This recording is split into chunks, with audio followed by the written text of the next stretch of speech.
How do you think they do for a day in the Soviet Union? Like if they were in the Soviet Union, how do you think they'd be? Like, It's a good question. First of all, let me give you a little bit of prehistory. Okay. Obviously, Soviet Union they wanted to dominate the world. I mean, from the very revolution, if you remember, it was supposed to be a world revolution. So they never gave up on extending or exporting. That's the word that they used, the terminology that they used, exporting their revolution. So one of the ways of exporting this revolution was inviting, for free of course, the students from around the world to their socialist paradise, so that when they go back to their respective countries, they'll start beating socialism. In reality, what happened is hold on one sec. that's you. Yeah, allo? Yeah, let me call you back in 2 minutes. So, but in reality, what happened is that when they saw the real life, for daily lives, even though obviously they fared much better because they had hard currency, they had access to these stores that were open for the people who had hard currency. They always have a chance of leaving USSR on vacation to get some provisions, clothes, or whatever. But even then, seeing the life of ordinary Russians, most of them realized that this is not the system that we want to have in our own countries. So all those foreign students probably going back home realized that no, that's not the socialism, not the Soviet type of socialism that they want. The problem is that there's no other socialism. So if we were to put this socialist wannabes life, No one's here. Wow. that's good. Let them go home. A day in life of an ordinary Soviet. Yeah. One of the biggest concerns, obviously, was, let me put it this way. I was talking, speaking of the Soviet Union about housing. He has no idea how housing is obtained in the USSR. When you live in these cramped conditions, when you have to share your place of residence with several families, when you have to share the same kitchen with 2 or 3 more families that might have little kids, might have older people or whatever, who might not necessarily clean after themselves, share the same bathroom, like 4 or 5 families or whatever, share the same bathroom or bathtub, and you only have a room, not an apartment, a room. And you have no idea when your living conditions are gonna be improved. Because it's not like, oh, let me look up let's say advertisement and improve my condition and rent something. Rents were actually kind of illegal over there because obviously it means profiteering. So you cannot rent out your places. People would do that when they have like some extra space, but technically it was illegal.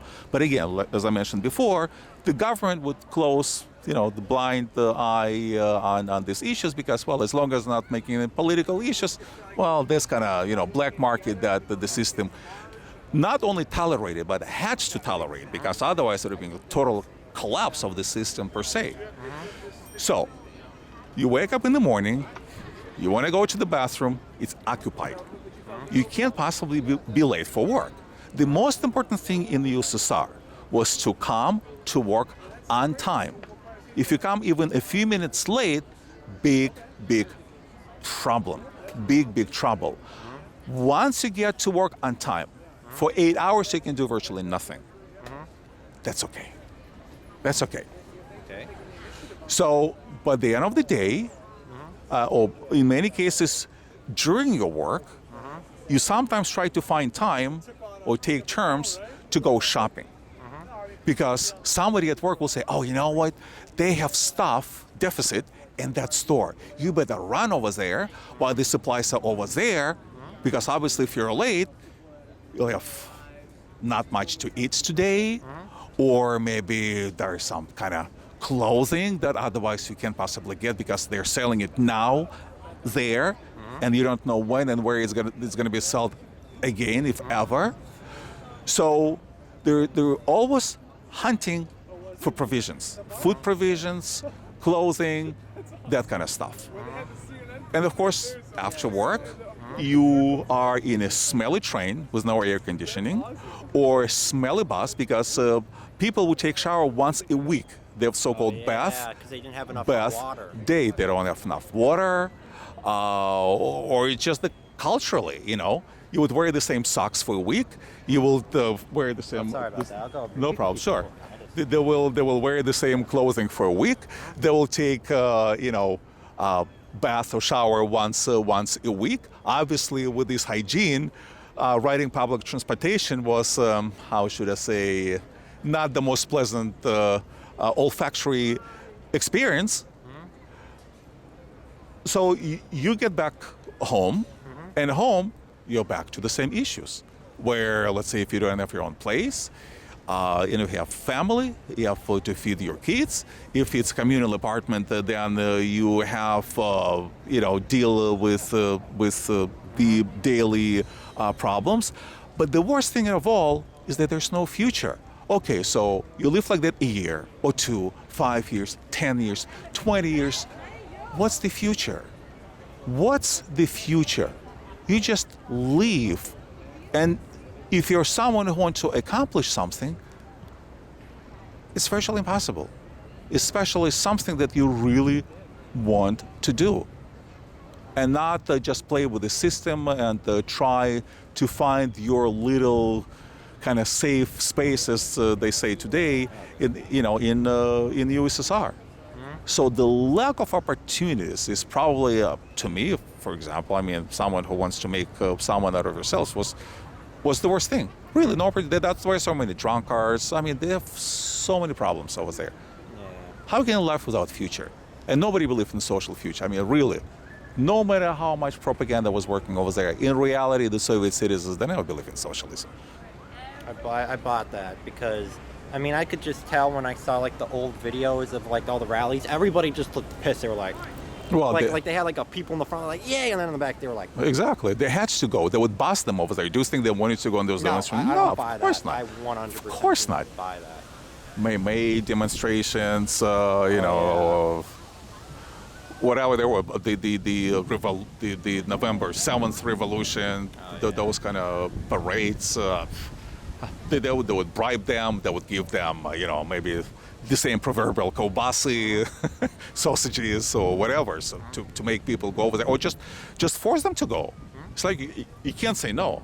You can't say no. You must. Otherwise, you'll have trouble at work. As simple as that. No freedoms. None. By that. Heard a lot. You're a slave. Literally, we were literally slaves to the government. And the socialists don't understand that the system that they wish for will literally enslave them. Enslave. It sounds harsh. They hear using the word slavery, white slavery, over and over again. Everybody owned people that. They were black slave owners, they were white slave owners. They were. Of course. Everybody owned everybody. They were Europeans enslaved in North Africa. Of course. They were. How did they build Rome? How did they build Greece? They captured English slaves. Are you kidding me? Slavery has been in existence for so many years. Now, Not right. we were among the first who abolished slavery, by the way, here in this country, aren't we? Yeah, but I know England did it before us. Okay, but them slave some off.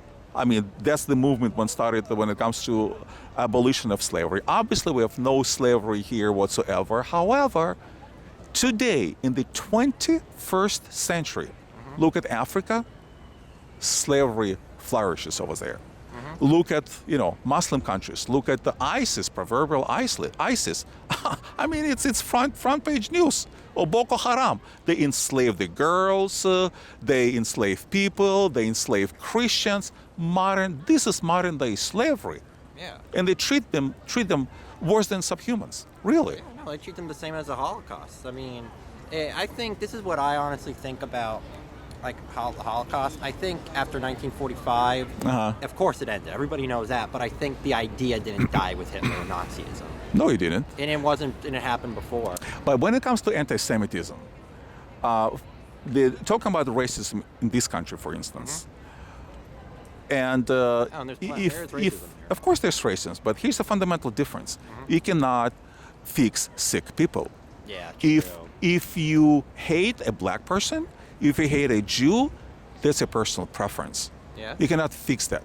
The fundamental difference between, let's say, anti-Semitism in the USSR and perceived racism in this country is that anti-Semitism was government-sponsored in the USSR. Oh, yeah. Government-sponsored. Yeah, because after Stalin, like in 1950, he got all pissed that the Jews weren't grateful enough, and he like started like he was preparing. I remember you told me about it. Doctor's plot, right? Yeah. But racism in this country and the government level? Are you kidding me? Are you kidding me?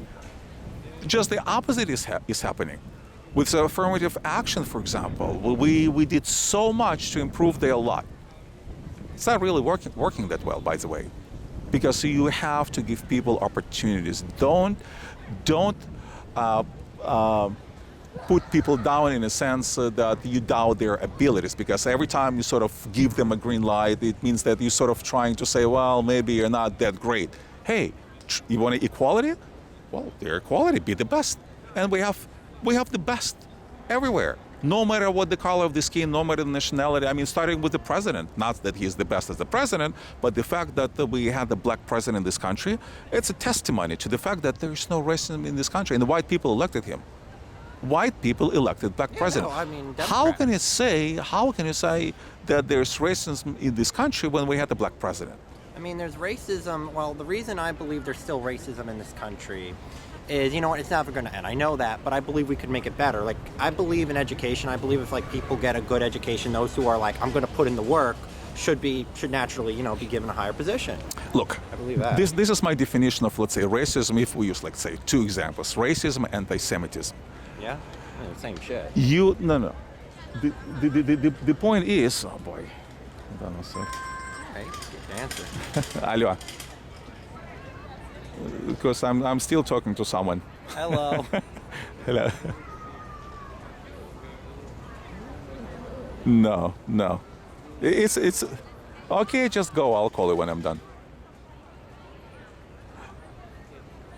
Okay, fine. I'm recording. You're on camera now. Hello. Welcome Yeah. to the internet, filled with porn. Okay. Bye. Anyway, so what I'm saying is that to me, a racist is the one who, no matter how good a black is, you wouldn't associate with a black person just because he's black. Anti-Semitism, same thing. Like, for Hitler, you can be Einstein. In fact, there was Einstein living in Germany. He was the brightest man, one of the brightest men that ever lived. Didn't matter.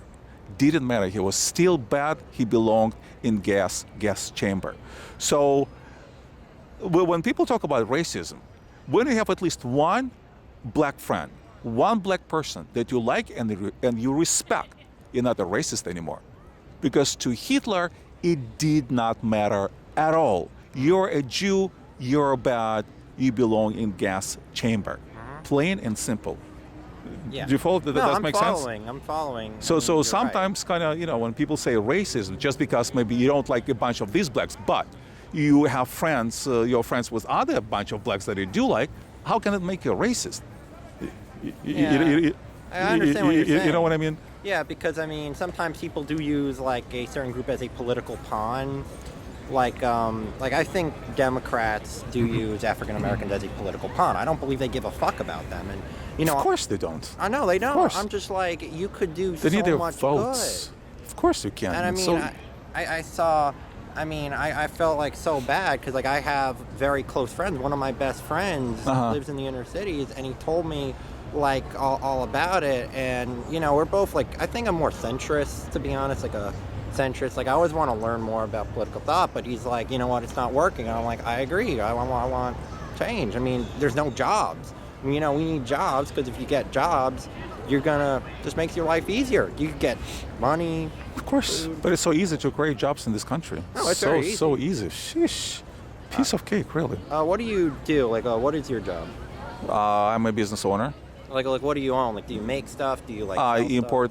Stuff? I'll give you my card. You see it. I import stuff from Brazil, furniture, and I used to sell just to the retail furniture stores in the tri-state area mostly. But now that the internet is the way to sell the stuff and reach a whole bunch of people, I sell on Walmart and Overstock and Wayfair. and House and the mine, former ATG, and Amazon and eBay. So guys, if you want to buy the stuff, buy from him. Capitalism. In action. In action. Because I like to think of myself as a libertarian. Like, I think I'm social, liberally, like, more social than most liberals. But I do believe economically I am fairly conservative. Because I did see how economics works, and right. You gotta understand that. Right, works. That's the key word. Works. Yeah, I mean, socially has been tried, as we talked about, and never did. Do you know about the horseshoe theory? No. What is it? The horseshoe theory is a theory that, like, the far left and the far right are more common, have more in common than people would think. Like, that basically they're the same thing. Basically, they both represent tyranny. I disagree. That the far right. And I far left disagree. I disagree for a very simple reason, because in many cases they put far right. They put people to the far right category. They do not belong to far right category at all. Nazis, for whatever reason, they put into the far right category. No, they're not far right. I mean, they believed in socialized healthcare. They believed in a lot of things. But Nazism has nothing to do with far right at all. So again, when it comes to definition, sometimes it gets little fuzzy. I mean, to me, Nazis are as far left. As left as the rest of the socialists. In fact, I attended back in the USSR. There was a writer, Feuchtwanger. I know how to pronounce correctly. German writer, Jewish writer, I think. Yeah, and his brother happens to be still alive. And I used to live. I read almost everything that the guy wrote. Little did I know that he was a socialist, a communist. I mean. Then I was at an event with his brother, who is still alive. He's like in his mid 90s. He wrote a book. I forgot the exact title. The Man Who Saw Hitler, or The Man Who Lived in the Same Street with Hitler, something like that. Because he actually saw Hitler. Really? He actually saw Hitler. So it was kind of interesting to see the person who actually saw Hitler with his own eyes. So. He presented some slideshow, and these pictures are in his book. And one of the pictures that kind of shocked me, well, not shocked me, but sort of proved my point, that the pictures or the symbols that the students of Nazi Germany were supposed to draw were hammer and sickle. I mean, think about it. To burn it, though. They usually had these rallies where they'd, like, burn everything. No. I'm talking about Nazis teaching socialism, because he was a kid back then. Yeah. Teaching socialism. He showed his... I mean, look it up. You saw it. Feuchtwanger. But, I mean, I have a hard time buying it. Why would they call National Socialist Party socialist? They didn't have to use the word socialist. That's true. Right? I mean, it's not like DPRK. They meant National Socialist Party. See, Hitler was against communists, not so much socialists. So there's kind of little sort of difference between so-called communists over there versus his socialism. But basically, they were like splitting hairs. I mean, fascism and socialism, they're very close. And again, when we look at the definitions of Nazism, at the same socialism, the difference being that the government controlled private enterprise, something that didn't exist over there. It's nationalism, and it's a relatively young, eager, and beloved leader. I mean, really beloved leader. That's sort of kind of classic definition of Nazism. And that's what they had in Mussolini. That's what they had in Hitler. That's what they have in Franco. But they're all Nazi socialists, right? No, I mean they are. I mean they're all. I mean, yeah, you're right. Because the reason I do believe though that I think back to Nazism versus communism, Nazism is worse, is because Nazism, I do believe, if implemented even more, would have killed more people than communism. I mean, they had plans they had similar plans to the Soviet Union, but their plans were more through force, while the Soviets was more through, like, diplomacy. Well, look, the Soviets, the Soviets, before even Hitler came to power, from 1917 till 33. Is that when he was elected? 36, the election, chancellor. But he was popular as a leader beforehand. He had like public speeches and people knew who he was. But if we take just this time frame, how many tens of millions communists had already managed to kill? By the time Hitler just came to power, already they have bloody track record. Oh, yeah. So had, let's say, Hitler not come to power, do you think it would have stopped? No. They never did. So it was kind of, it's not even a fight between the two regimes. They were allies. I mean, they were allies at first. I was shocked when I saw a documentary back in the USSR. It was smuggled in, and I saw a parade in Brest. Yeah. And it was a joint parade of the Nazi and the Soviet troops. I mean, think about it. Joint parades. The Nazi officers shaking hands and greeting a parade together with the Soviet officers. Together. They were allies. How did the Second World War start? It started on September 1st by the Germans invading Poland from the west, and the Soviets invading Poland from the east less than 3 weeks later, 17 days later. And they did the same war crimes. They did war crimes too. I mean, they didn't set up. Of course they did. Worse.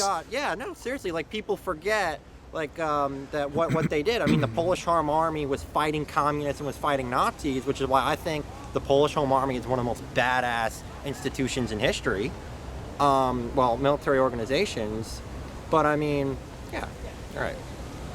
I find what I love about you and your channel is that you're just realistic. Like, you're like, okay, you're not bringing their dreams down, you're just bringing what is unrealistic. Like, you give everybody a reality check. And I've noticed that the very smart socialists who listen to you, they go out of it. They're like, you know what, maybe this guy had a point. I saw that video where that guy was like, former Wall Street occupier thanks former Soviet citizen. This young kid. Yeah. Actually, he wrote to me. He did. Did he write to you? Yeah, most of them actually find themselves. They write to me and they say, "Nah, I still disagree with you. I just didn't want to argue with you, or I was stalking them." They come up with all this stuff. But the funny thing is that they're still watching. No, he's still watching. I mean, they love your channel. I mean, everybody loves your channel. They completely disagree with me. They absolutely dislike what I stand for, and then they watch it. I mean, okay, I hope that you're getting something out of it, at least. Maybe there's some grain, some seeds that will eventually start germinating in your brains. Yeah, I mean, I also like the other Soviet citizen that joined you when you were going against the Poland dude. I met him by chance. Really? Yeah, by chance. I didn't know this guy. He happens to be a famous, what do you call him? Kids, not the painter, but decorated the kids' books. Yeah. And he said that because I mentioned his name, I thought that they would kind of promote him, that he lost his contract in Ukraine. Why? Because they happened to get hold of this video in Ukraine. He was supposed to. It was before this, Ukrainian events. It was not Yushchenko, the guy before Poroshenko today. So he lost the contract.